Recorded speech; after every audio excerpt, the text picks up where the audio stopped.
El Uber está esperando abajo, mamá. Ya vamos en camino. Con Mariana. Ese fue el mensaje, sin disculpas, sin explicaciones, solo un despido alegre envuelto en una frase que ni siquiera preguntaba si estaba lista. Estaba en mi habitación completamente lista. Zapatos beige, vestido azul marino que mandé ajustar hace 2 semanas. La bolsa de regalo en mi mano, atada con un listón que planché la noche anterior. Hasta me había rizado el cabello, no porque esperara ser el centro de atención, solo porque pensé que importaría. El coche estacionado afuera no era mío, era un auto de alquiler. El conductor me saludó como si estuviera retrasada. Subí con cuidado de no arrugar mi vestido y miré por la ventana mientras nos alejábamos del complejo de apartamentos. Era mi coche el que conducía Germán, el coche que compré nuevo después de que mi esposo murió. 14 años de seguros cambios de aceite, trámites de registro. Lo tomaron prestado el mes pasado. Dijeron que solo sería hasta que el mecánico terminara con su camioneta. Nunca lo devolvieron. No me había importado. No en ese momento. Cuando llegamos al lugar, el valet me miró con cara de nada, hasta que le dije que era la madre del novio. Revisó la lista 2 veces antes de dejarme pasar. Nadie me recibió en la entrada, sin abrazos, sin fotógrafo, sin bienvenida. Adentro una música suave sonaba mientras los invitados tomaban asiento. Busqué con la mirada a Germán, a Clara, a alguien que reconociera. Entonces lo vi mi coche, llegando apenas reluciente por un lavado reciente. La puerta se abrió lentamente. Mariana salió sonriendo, saludando a alguien en la entrada. Y llevaba mi bufanda, la de seda con los bordes cosidos. La había dejado en el asiento trasero la semana pasada. La vi colocarla despreocupadamente sobre sus hombros como si fuera suya, como si todo fuera suyo. Ella parecía una madre homenajeada. Yo parecía una extraña que llegó tarde. Encontré a un acomodador. Me señaló las filas de atrás. Lado del novio dijo, 3ª sección. Caminé por el pasillo en silencio. Me senté detrás del asistente de la florista. Nadie volteó a mirar. Caminaba como si fuera la dueña del lugar. No solo del coche, no solo de la bufanda, sino del momento. Su mano enlazada en el brazo de Germán, su risa suave y ensayada, sus tacones resonando confiados en el pavimento. Me quedé justo dentro de la entrada, con un pie aún en el umbral, viendo al fotógrafo levantar su cámara como si fuera una entrada a la alfombra roja. El flash disparó 2 veces. Germán se inclinó hacia Mariana. Su cabeza se ladeó hacia ella como si fueran una pareja, en un retrato elegante y tranquilo. Ella ajustó la bufanda, mi bufanda, en el borde de su cuello y sonrió como si siempre hubiera pertenecido a ella. Nadie miró atrás. Nadie me notó. Una joven con auriculares me tocó suavemente el codo. «Es del grupo del novio, ¿verdad?» «Por aquí». No esperó respuesta. Solo giró y comenzó a caminar. La seguí. El espacio de la ceremonia ya estaba lleno. Sillas blancas plegables en filas perfectas. Pétalos de rosa bordeando el pasillo. La música zumbando suavemente de fondo, como si perteneciera a otro mundo por completo. Me guiaron a la fila 7. Fila 7, detrás de primos lejanos, con los que no había hablado en años. Detrás de la asistente de la florista, que se inclinó para tomar una foto de los arreglos. Escaneé las filas de adelante. La familia de Mariana estaba sentada al frente. Sus padres, sus hermanas, hasta su tía con el bastón. Todos vestidos en tonos suaves de rosa y plata. Todos radiantes. Me senté lentamente, alicé mi vestido, intenté no buscar a mi hijo. El oficiante comenzó con los anuncios, la música creció. Germán tomó su lugar cerca del arco. Clara entró momentos después, radiante en encaje. Él sonrió. Mi corazón debería haberse hinchado, pero no lo hizo. Se quedó ahí, inmóvil y silencioso, mientras veía una versión de una vida a la que realmente no me invitaron. Cuando llegó el momento de los votos, me incliné ligeramente hacia adelante, esperando ver su rostro, sus ojos algo familiar. Pero desde donde estaba sentada todo lo que vi fueron nucas y el destello de mi bufanda perfectamente envuelta alrededor de ella. Ella parecía completa, yo parecía reservada, para después, para el fondo, para la limpieza. En la recepción todo brillaba: los vasos, los candelabros, hasta los chalecos de los meseros. Los manteles eran de satén marfil y cada lugar tenía una servilleta de lino doblada en forma de abanico perfecto. Reconocí las servilletas de inmediato. Las había pedido hace 3 semanas, después de que Clara me enviara un mensaje pidiéndome si podía encargarme de las cosas pequeñas, y luego mencionó manteles menús y fundas para sillas como ejemplos. Dije que sí, no porque quisiera control, sino porque pensé que importaba ser parte de ello. Usé mi propia tarjeta. Recordé haber marcado la casilla de pedido urgente y llamar yo misma a la empresa de alquiler cuando la confirmación se retrasó. Los menús eran los mismos, la tipografía que ayudé a elegir, los bordes de pan de oro, que costaron extra. Brillaban bajo la luz de las velas, como si alguien hubiera pasado meses diseñándolos. Y tal vez alguien lo hizo, solo que no me di cuenta de que esa persona sería borrada. Me senté en una mesa etiquetada como familia, extendida, rodeada de gente que apenas conocía. Cuando llegaron las ensaladas, escuché a una mujer en la mesa de al lado susurrar: Mariana. Ayudó a diseñar la disposición de las mesas. Tiene muy buen ojo. Germán asintió sonriendo ampliamente, sus ojos brillando de aprobación. Fue increíble en todo esto. Miré los centros de mesa, ramitas pintadas de blanco y envueltas con eucalipto. Había manejado hasta Querétaro por esas ramas. Clara me había enviado una foto, dijo que le encantaba la idea, pero que no tenía tiempo para recolectarlas. Nadie en la mesa sabía eso, nadie lo mencionó. Durante los brindis, alguien elogió la coordinación. Todo está impecable. Es tan claro cuánto amor y atención puso Mariana en los detalles. Tomé un sorbo de agua. La rodaja de limón flotaba en la superficie como una corona. Recordé cuando Germán solía sentarse a mi lado, haciendo preguntas sobre números, sobre facturas, sobre cuánto costaban realmente las cosas. Solía decir: quiero aprender de ti, mamá. Ahora parecía no recordar quién le había enseñado. La banda comenzó a afinarse. Doblé mi servilleta por la mitad y la puse junto a mi plato. La lista de proveedores aún vivía en mi cuaderno. También la factura del lugar. Germán estaba cerca de la mesa principal, con un vaso en la mano, el micrófono prendido en su solapa. La multitud se cayó a su alrededor. Las conversaciones se apagaron, los tenedores se detuvieron en el aire. Se veía confiado, adulto, como la versión de él que una vez imaginé que sería. Por las mujeres que hicieron posible este día, dijo. Algunas cabezas se giraron hacia mí, pero la suya no.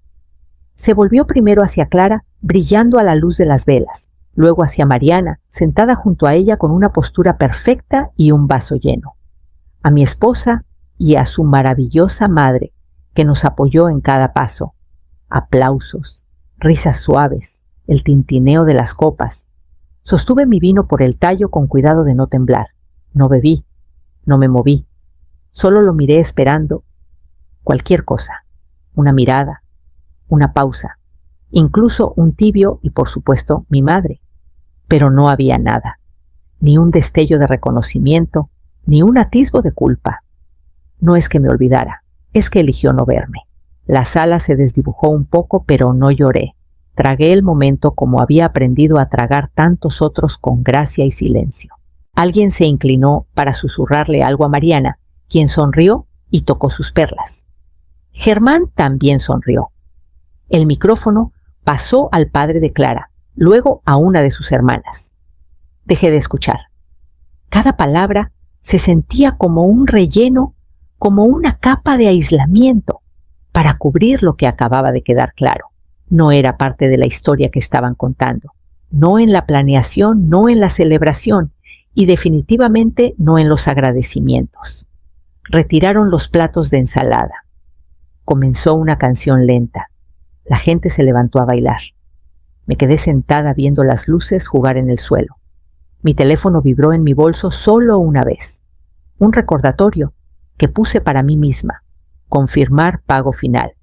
Saldo del lugar vence el lunes. Guardé el teléfono en el bolso. Ya sabía qué haría con eso. De vuelta en el hotel, me quité los tacones que había usado demasiado tiempo y puse la bolsa de regalo en el tocador. El listón seguía perfecto. Nadie había preguntado por ella. Saqué la pequeña carpeta azul de mi maleta. La había empacado como algo secundario, no porque esperara problemas, sino porque sabía que esta familia había aprendido a apoyarse en mí sin pedirlo directamente. Dentro estaban las facturas impresas, estimaciones detalladas, acuerdos con el catering, calendarios de pagos cada documento de los últimos 6 meses. Pasé a la pestaña marcada como lugar. El saldo pendiente estaba resaltado. Una cuota más por pagar. Vencía el lunes. El total era de 5 cifras. Nunca lo mencionaron de nuevo después de que ofrecí cubrir lo que falte si las cosas se ponían difíciles. Asumieron que lo manejaría. Asumieron que presionaría enviar pago antes de la fecha límite. Pero hace 4 días congelé la transferencia. No fue impulsivo, no fue emocional, fue deliberado. Había observado cómo las decisiones se acumulaban sin mí, las revisiones que llegaron sin consultarme, los roles asignados y reasignados, hasta que me redujeron a una cartera con una firma bonita. Así que recuperé lo que me quedaba. Revisé mis mensajes. Clara nunca envió un agradecimiento. Germán había enviado un breve «Eres la mejor» hace semanas, cuando pasó la factura de las flores. Desde entonces, nada. Hice una nota al final de la página, sin pago final hasta reconocimiento. No disculpas, solo reconocimiento. Cerré la carpeta y la puse en la mesita de noche. Miré alrededor de la habitación impersonal beige, con un ligero olor a limpiador de limón y aire acondicionado. Aquí estaba tranquilo. Un buen tipo de tranquilidad. Preparé una taza de café del hotel amargo pero caliente y me senté junto a la pequeña ventana que daba al estacionamiento. Mi coche estaba bajo una farola de vuelta en su lugar, con la bufanda aún tirada en el asiento trasero. No la alcancé. Tomé sorbos lentos, viendo cómo los últimos invitados salían del lugar al otro lado del patio, sus risas desvaneciéndose en la oscuridad. Volví al lugar a la mañana siguiente para recuperar mi bufanda. No porque la necesitara, sino porque quería tocar algo que aún me perteneciera. El pasillo cerca de la suite nupcial estaba tranquilo, lleno de arreglos florales que ya comenzaban a marchitarse.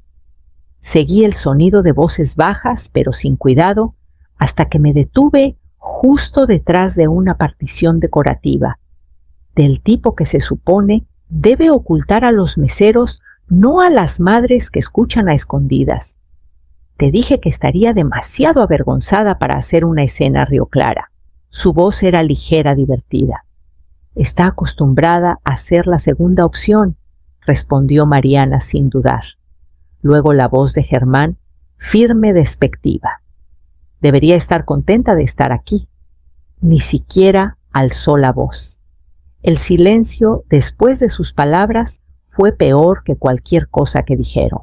Se quedó ahí pesado, asentándose como polvo en mis pulmones. Tenían razón. No había alzado la voz. Había sonreído.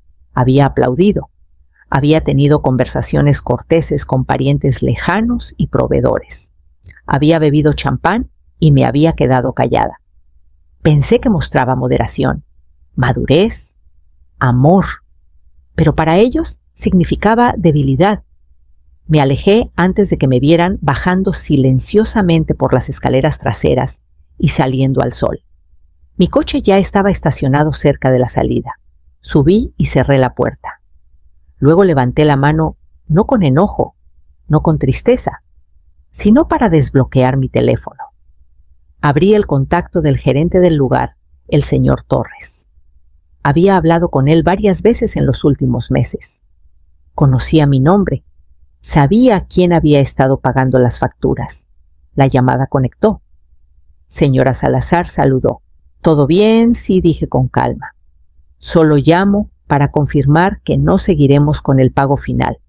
El acuerdo no se cumplió. Retiro formalmente mi apoyo». No preguntó por qué. Solo hizo una pausa y respondió: «Entendido. Mantendré la cuenta en espera». Le agradecí, terminé la llamada y puse el teléfono boca abajo en el asiento del copiloto. La bufanda aún estaba metida en el bolsillo de la puerta. La dejé ahí, que se arrugara. Algunas cosas no necesitan alisarse. Pasaron 3 días antes de que llegara la primera llamada. «Señora Salazar», dijo el gerente del lugar, su voz cortés pero tensa. «No recibimos el resto del pago». «Lo sé», dije con calma. «Las partes responsables deberían contactarlo». Dudó. «¿Deberíamos enviar un aviso?» «Pueden hacerlo», respondí, «pero no debería llegar a mí». Para el final del día, el catering había retirado su factura final. Sin saldo, sin propina. El fotógrafo envió un mensaje seco: «Los archivos digitales se liberarán una vez que se confirme el pago». La florista no llamó. Publicó una foto de la colección de centros de mesa con la leyenda agradecida con los clientes que cumplen sus acuerdos. Clara estaba etiquetada. No respondía a nada de eso, ni a las publicaciones, ni a las preguntas que flotaban debajo. No reenvié las capturas de pantalla que me envió una amiga. No comenté. Preparé mi café por la mañana y caminé por el sendero del jardín que construí hace años. Las malas hierbas del final del verano ya estaban probando los bordes de las piedras, pero las dejé. Que el verde se desborde un poco, que rompa el orden. Había poder en dejar que las cosas crecieran salvajes. Mi teléfono se mantuvo en silencio la mayor parte del día. Hasta la tarde, cuando Germán finalmente envió un mensaje: «Oye, el lugar dice que el pago no se hizo. Estás bien sin puntuación, sin calidez, solo una línea inicial que ya asumía que lo arreglaría». Lo dejé estar. 1 hora después, Clara está perdiendo la cabeza. Puede solo llamarles y aclararlo. Vi los puntos aparecer y desaparecer. Luego se detuvieron por completo. No respondí, no llamé, no expliqué. Habían contado con mi silencio en el pasado. Contado con que significara lealtad o culpa o obligación. Nunca consideraron que podría significar algo más. Al día siguiente, alguien intentó llamar desde un número desconocido. Dejé que sonara. Serví otra taza de café. Me senté en la mesa junto a la ventana. Vi un colibrí revolotear cerca del arbusto de romero que nunca arranqué. Algunas cosas, cuando se dejan solas, encuentran su propio ritmo. Las notificaciones llegaron en oleadas. Llamadas perdidas, mensajes, un correo de voz que no me molesté en escuchar. Las vi acumularse sin tocar mi teléfono. Primero vino Germán. «Mamá Lidia, necesitamos hablar». «Cancelaste algo». Luego Clara, más compuesta, pero más afilada en los bordes. «Estamos recibiendo correos de los proveedores». «¿Qué pasa? Esto es muy inmaduro, Lidia. Estás siendo mezquina. Nos avergonzaste». Me quedé con esa palabra mezquina, como si hubiera estado esperando su turno en su boca durante meses. No respondí de inmediato. Lo dejé reposar. Dejé que pensara que había entregado algo definitivo. Luego finalmente escribí: «No. Ustedes se avergonzaron solos. Yo solo no lo detuve. Presioné enviar». Eso fue todo. Sin seguimiento, sin justificación, sin explicación que pudieran torcer en algo más pequeño. Estaban acostumbrados a que amortiguara el golpe, suavizara la verdad, me disculpara lo suficiente para mantener la paz. Pero esto ya no era sobre la paz, era sobre la claridad. No respondieron, ni esa noche, ni la mañana siguiente. El silencio de su lado se sentía más fuerte que cualquier cosa que hubieran dicho hasta ahora. un silencio que contenía confusión, tal vez enojo, pero no remordimiento.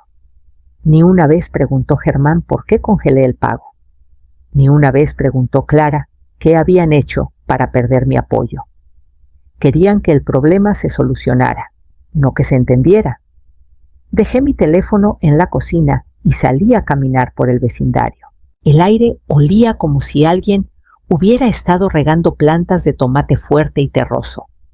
Pasé por una casa donde los móviles de viento tintineaban suavemente en la brisa y pensé en cuánto ruido hace la gente cuando no quiere enfrentar lo que ha hecho.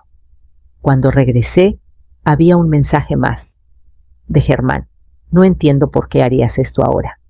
Miré la pantalla. Luego giré el teléfono boca abajo, en la encimera, preparé mi segunda taza de café y me senté junto a la ventana otra vez. No necesitaba que entendieran. Solo necesitaba que dejaran de asumir que siempre aparecería. Dejaron el coche 2 días después sin decir una palabra. Germán lo estacionó en la entrada, como solía hacerlo con cuidado de no avanzar demasiado. Clara se quedó en el asiento del copiloto mirando al frente. Ninguno de los dos vino a la puerta. Ninguno tocó. Los observé desde la ventana mientras se quedaban en silencio unos segundos. Luego se fueron en otro coche, uno que no reconocí. Tal vez de Mariana, tal vez rentado, tal vez prestado. No me importó lo suficiente como para adivinar. Cuando salí después, la bufanda aún estaba en el asiento trasero, arrugada ahora, oliendo levemente a un perfume que no era mío. La tomé y la doblé una vez, no con cuidado, solo lo suficiente para meterla en la guantera. No la quería de vuelta en la casa. Regresé adentro y saqué la carpeta de la boda del cajón. Todas las notas, las facturas, los gastos detallados. Pasé a la última sección, etiquetada como pago final. Luego deslicé toda la carpeta en un sobre de manila y lo llevé a la caja fuerte en el armario de mi habitación. Encajó perfectamente junto a mis papeles de seguro y una pila de cartas que no había mirado en años. Cerré la caja fuerte. Giré el dial. Luego me quedé un momento antes de ir a mi escritorio. Abrí la carpeta etiquetada como planificación de herencia y actualicé la sección de beneficiarios de mi testamento. Quité el nombre de Germán, no por crueldad, no por enojo, solo por precisión. Luego imprimí una breve carta para el señor Torres en el lugar. Por nuestra conversación, la cuenta está cerrada. Cualquier pregunta restante puede dirigirse a las partes responsables. Atentamente, Lidia Salazar. La firmé, la doblé, la metí en un sobre y lo sellé con mi pulgar. En la oficina de correos hice fila detrás de una mujer que enviaba tarjetas de cumpleaños. No dije una palabra. Solo entregué el sobre al otro lado del mostrador, pagué en efectivo y salí. De vuelta en casa preparé una olla de café, más fuerte de lo usual. Me senté junto a la ventana y lo bebí lentamente, sin llamadas, sin disculpas, sin ruido alguno.